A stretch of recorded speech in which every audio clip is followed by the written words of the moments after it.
दिव्य शक्तियां। मधु और विनोद को बेटी पैदा होती है, लेकिन बेटी पैदा होने के कारण विनोद का मन दुखी हो जाता है। इसलिए वो मधु को बिना बताए बच्ची को पानी में बहा देता है।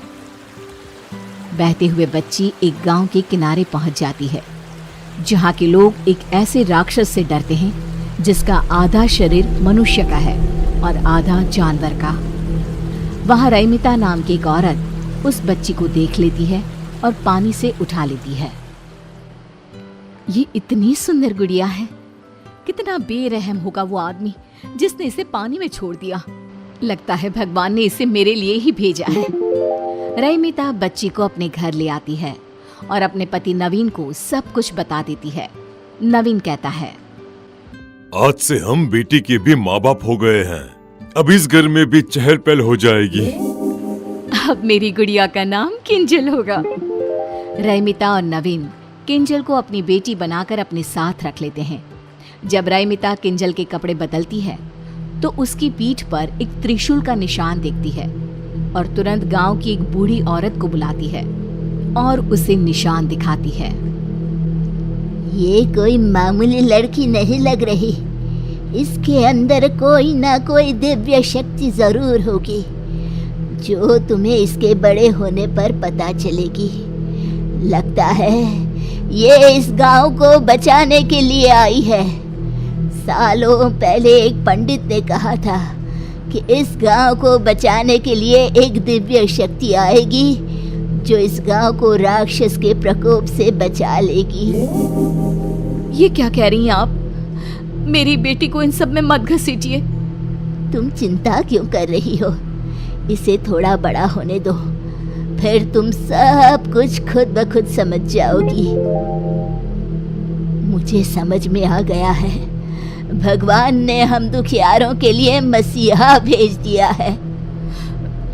जो भी है, लेकिन आप ये बात किसी से नहीं कहेंगी। आपको सोहम की कसम है, नहीं तो ये गांव वाले मेरी बच्ची का जीना हराम कर देंगे। बूढ़ी औरत किसी से कुछ नहीं कहती, लेकिन उसकी खुशी साफ दिखाई देती है। हे ईश्वर, तुम्हें आखिर हम दुखियारों पर दया आ ही गई। दिन गुजरने लगते हैं, किंजल बड़ी होने लगती है। दूसरी ओर राक्षस का कहर बढ़ता ही जा रहा था।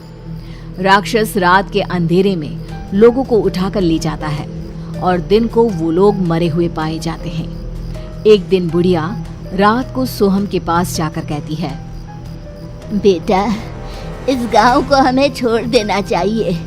वो राक्षस अगर तुम्हें ले जाएगा तो मेरा क्या होगा? मुझ बुढ़िया का तू एक ही तो सहारा है। दादी माँ, देख लेना, मुझे कुछ नहीं होगा। आपका पोता किसी राक्षस से कम नहीं है। पगले से नहीं बोलते। सोहम सो जाता है और बुढ़िया देखती है कि सोहम के शरीर में कुछ बदलाव आ रहे हैं।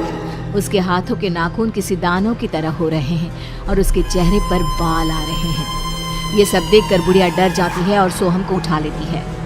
उठते ही सोहम पहले जैसा ही होने लगता है। बुढ़िया सोहम को सब कुछ बता देती है। दादी, ये सब आपका वहम है। आपने उस राक्षस के बारे में इतना सोच लिया कि आपको हर जगह वही दिख रहा है। बुढ़िया को भी लगता है कि ये सब उसकी सोच और डर के कारण है। उधर नवीन एक गाड़ी से टकरा जाता है और उसके पैरों की हड्डियां टूट जाती है। रैमिता किसी तरह उसे अस्पताल में दाखिल करवाती है।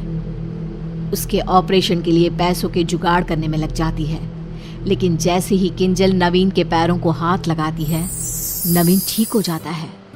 तब डॉक्टर कहते हैं, देखिए, अब इन्हें ऑपरेशन की कोई जरूरत नहीं है। आप इन्हें घर पे ले जा सकती हैं। सो स्ट्रेंज, बिना कुछ किए ही आपके हस्बैंड ठीक हो गए। रैमिता को बुढ़िया की बातें याद आने लगती है। किंजल कोई मामूली लड़की नहीं है, इसमें दिव्य शक्तियां हैं, लेकिन मैं अपनी बेटी को उस राक्षस के पास कभी नहीं जाने दूंगी। नवीन घर आ जाता है और अब किंजल जिस भी चीज को हाथ लगाती वो चीज खुद ब खुद ठीक हो जाती। धीरे धीरे किंजल की शक्तियां लोगों की नजर में भी आने लगती है। एक रोज किंजल के जन्मदिन पर बुढ़िया सोहम के साथ रैमिता के घर आती है। तब रैमिता कहती है, अम्मा जी, अब तो खाकर ही जाइएगा, ऐसे मैं नहीं जाने दूंगी आपको। मैं सोच रही थी क्यों ना किंजल का रिश्ता सोहम से तय कर दो तुम, फिर तुम्हारी किंजल तुम्हारे नजर के सामने ही रहेगी। नहीं नहीं, मेरी किंजल शहर जाएगी, उसके लिए शहर से बड़े बड़े रिश्ते आ रहे हैं। बुढ़िया मन ही मन दुखी हो जाती है क्योंकि वो किंजल को अपनी बहू की तरह देख रही थी। खाने में रात होने के कारण रईमिता सोहम और बुढ़िया को अपने घर पर ही रोक लेती है। सोहम और बुढ़िया रईमिता के घर पर ही रुक जाते हैं। आधी रात को जब रईमिता पानी पीने के लिए उठती है तो वो देखती है कि किंजल कमरे में नहीं है। रईमिता तुरंत पूरे घर में देखती है लेकिन किंजल कहीं नहीं मिलती। रईमिता रोने लगती है और नवीन को उठाकर कहती है, हमारी किंजल कहीं नहीं मिल रही है, कहीं उसे वो राक्षस उठाकर ले तो नहीं गया होगा। मैं मर जाऊंगी, मेरी किंजल को कुछ भी हुआ तो। बुरा क्यों सोचती हो? इतने में बुढ़िया आकर कहती है, मेरा सोहम भी नहीं मिल रहा। लगता है दोनों बच्चे उस राक्षस के हत्थे चढ़ गए हैं। चलो उस जंगल की ओर चलते हैं जहाँ वो लोगों को उठाकर ले जाता है। आप दोनों यहीं रहिए, मैं जाता हूँ। अगर वो राक्षस आप दोनों को भी ले गया तो मैं क्या करूँगा? मैं जी कर भी क्या करूँगी, मेरे लिए सब कुछ मेरा पोता ही तो है, मुझे भी ले चलो। तीनों जंगल की ओर जाते हैं लेकिन रास्ते में किंजल और सोहम कहीं दिखाई नहीं देते। बुढ़िया सोहम सोहम चिल्लाती जंगल में चली जाती है और देखती है कि किंजल भाग रही है और राक्षस उसके पीछे है। किंजल, मेरी बच्ची, तुझ में दिव्य शक्तियाँ है, तू इस राक्षस को मार सकती है और मेरे सोहम को बचा सकती है बेटा। मुझे कुछ समझ में नहीं आ रहा दादी माँ। नवीन और रईमिता भी किंजल की आवाज सुनकर जंगल में घुस जाते हैं। रईमिता किंजल के पास चली जाती है और राक्षस गुर्राते हुए तेजी से किंजल की ओर बढ़ने लगता है। मेरी बेटी को छोड़ दे, चाहे मेरी जान ले ले। राक्षस रईमिता को मारने आता है और किंजल अपनी माँ को बचाने के लिए चाकू राक्षस को मार देती है। राक्षस गुर्राने लगता है और जमीन पर गिर जाता है। अब मेरा सोहम भी मिल जाए बस।